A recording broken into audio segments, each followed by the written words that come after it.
KPR atau enggak, memang itu orang punya pilihan masing-masing. Kalau saya pribadi, ya itu tadi saya nggak suka belenggu.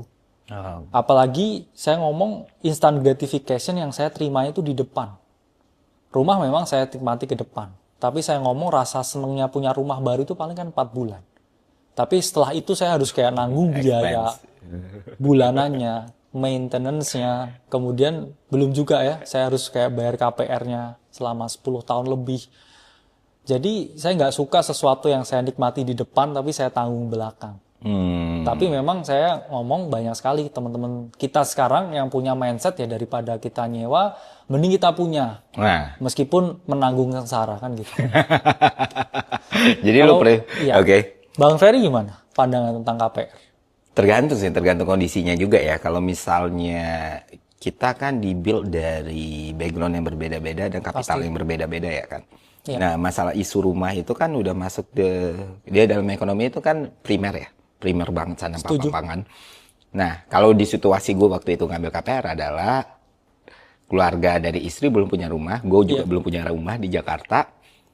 Terus gue perlu sustain karena bayangan gue, proyeksi gue sampai gue umur 56 tahun gue jadi PNS gitu kan. Nggak mungkin kenaikan harga rumah nggak akan pernah ngejar income nih, pendapatan kau. Gue tunda, marginnya bakal lebih lebar lagi nih kan. Pasti. Jadi setelah gue kalkulasikan, yang paling penting adalah lu bener-bener tahu rumah yang lu beli dan lu bener-bener bisa perkirain se-worst case-nya apapun itu nggak akan menggunakan atau mengkonsumsi uang yang emang penting buat lu gitu loh. Untuk makan, untuk hidup, untuk segala macam lah.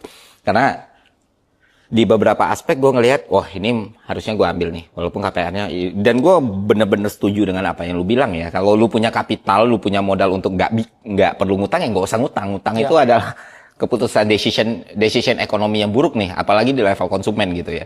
Apalagi utangnya utang konsumtif kan. Nah, ketika gue berpikir demikian, akhirnya setelah gue kalkulasiin, gue cari mekanisme paling murah, dan itu yang sering orang lupa gitu loh. Lu tuh punya waktu gitu loh, nyari yang paling ringan bebannya untuk ambil KPR. Nggak dilakuin. Cuma mikir yang paling cepat mana, terus yang flat mana. Flat itu lu kalkulasi, ini tuh jauh banget gitu loh. Nah, hal-hal seperti itulah. Akhirnya gue ambil waktu itu KPR rumah saat gue jadi PNS. Nah, rumah kedua, ya karena udah ada kapitalnya, udah ada modalnya, ya mending gue cashin lah. Karena gue juga udah punya rumah, punya istri, punya anak ya. Kan beda nih challenge hidup yang harus gue jalani nih. Kalau gue mau nyewa terus-terusan, pindah terus-terusan kayaknya nggak, yang kayak kita obrolin tadi, nggak bisa ngasih experience terbaik gitu. Akhirnya ya ada rumah, tanahnya 500, ada backyard, ada frontyard, dan harganya masuk dan bisa gue cashin ya, kenapa enggak gitu kan.